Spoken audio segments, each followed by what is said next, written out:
3 года назад перезапуск Modern Warfare не оставил никого равнодушным. Игру либо ругали, либо ненавидели, либо люто обожали. Первые месяцы после релиза все группы ВК были засраты мемами про Баркова и G12. А не это ли признак успешной игры? По сравнению с Black Ops 3 это был гигантский скачок вперед. Новый движок, крутой графон, впервые в серии отдача и вес оружия, который буквально чувствуется на своем горбу. Сюжет про нашу реальность и актуальные проблемы с серой моралью и нравственными дилеммами. Новый движок убрал был мультяшный сюжет, был действительно свежим глотком воздухом для серии и приблизился к недоступному ранее уровню аж Battlefield 3. И вот прошло 3 года. После провальных Cold War и политкорректный Vanguard с африканцами во Второй мировой выходит второй Modern Warfare, которую без преувеличения ждали все, но без скандалов, как обычно, не обошлось. Тут тебе искусственно завышенные системные требования, при том, что даже малого скачка в графике не было. Игра выглядит как типичная поделка 2008 года с парой модов на освещение и тени. Я сейчас делаю сборку на Skyrim и, поверьте, знаю, о чем говорю. Оптимизация в этот раз заметно хуже. Больше багов кривизны, текстуры прогружаются в сантиметре от лица. Но это уже стандарт, я так понимаю. Какие-то подергивания. Честно, игра меня чуть подразочаровала. Нового геймплея и необычных локаций нет. Чего-то необычного. Сюжет стал еще преснее. Наркокартели хотят получить мировое господство, а куча продажных вояк с ними сотрудничает. Очень интересно. Modern Warfare в плане сюжета всегда был бескомпромиссным, как Columbine. Он затрагивал социальные проблемы, был с перчинкой, как старый South Park, а тут как будто разработчики не хотели скандалов, как в прошлый раз, и сделали сюжет более юзер-френдли, блеклым, серым, но зато никого не оскорбляющим и не задевающим ничьи чувства. Только не учли, что эти скандалы создают нереальный хайп вокруг игры и цепляют даже тех, кто в них не играет. А Modern Warfare это уже не Modern Warfare без скандалов. Геймплей. Если в прошлой части напирали на экшон и на массовые замесы, тут сделали упор на стелс, и это нереально душно. Колда не про стелс. Противники тупые, замечая трупы, они не начинают поиски и не бьют тревогу. Держатся по одному, как в типичном польском шутере, интерактива нет. Вы не можете даже вырубить выстрелом лампу, чтобы ползать в темноте. Миссии стали более пресными и предсказуемыми, без изюминки и чего-то особенного, как раньше было.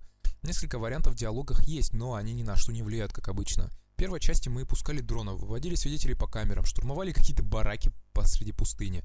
Тут же большая часть происходит в темных, злачных закоулках. Все красоты Европы, как говорится.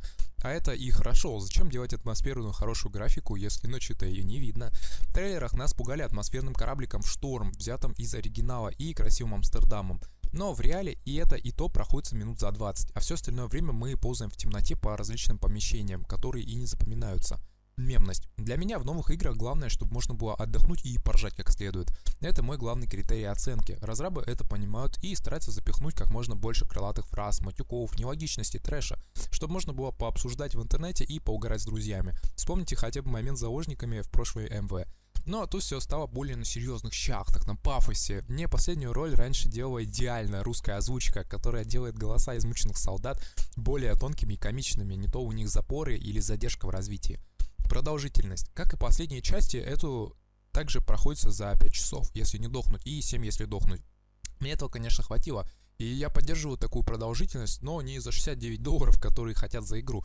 Насладиться кат-сценами времени хватает, а заскучать не успеваешь, потому что игра быстро заканчивается банально. Как раз в то время, когда сюжет сдвинулся с мертвой точки. Думаешь, ну ща будет мясо, и, как обычно, не прогадал. Графон. И он без больших изменений. Ролики по-прежнему максимально кинематографичны, и если показывать их в кинотеатре, никто особой разницы не заметит. Интерес. Игра в новую колду скучнее, чем раньше. Может сказываться мой пожилой возраст, завышенные ожидания, подогретые рекламной кампанией, но я считаю, что раньше было лучше, и я ожидал большего. Хорошую игру, ее хочется обсуждать, говорить с ней с друзьями, с соседями, по палате, в тюремной камере и так далее, а мне больше хочется обсудить плавленый срок дружбы за 17 рублей. Финал получился скомканный, чувство, что ты прошел игру до конца нет, как будто ее оборвали на середине, чтобы было с чего продолжить в триквеле. Я очень люблю, когда истории заканчивают вовремя, но в наше время это невыгодная финансовая редкость. Мультиплеер. Не знаю людей, которые на полном серьезе играют в онлайн. Для меня это главное, это одиночка.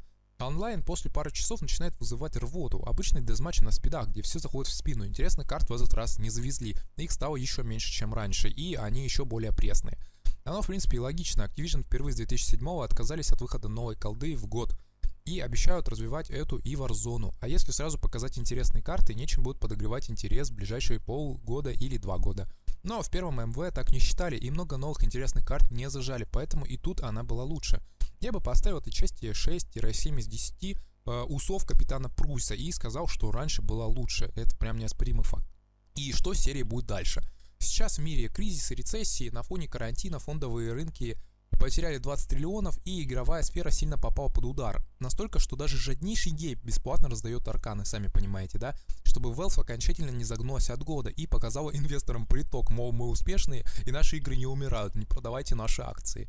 Я считаю, что при Microsoft не произойдет кардинальных перемен, просто Activision и Blizzard сосредоточатся на новых и забытых IP, которые банально проще, доступнее и дешевле, а колда станет менее конвейерной, чем раньше.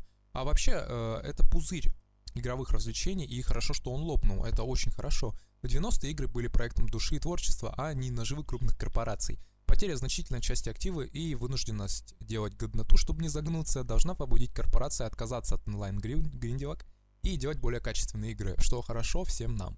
Пишите, что думаете об этом всем. Я тестирую новый формат, как видите, в котором буду рассказывать честно и неподкупно о новых играх, насколько мне это позволит время, конечно. Если есть пожелания, пишите. Я бы рассказал вам про прекрасный порт Persona 5 на ПК. Ждал 6 лет, как говорится. Подпишитесь, пожалуйста, на этот канал, потому что из-за кризиса YouTube менее охотно ранжирует контент. А в благодарность я запущу пару новых интересных рубрик и научу, как делать видео, примерно такого же качества. Всем пока!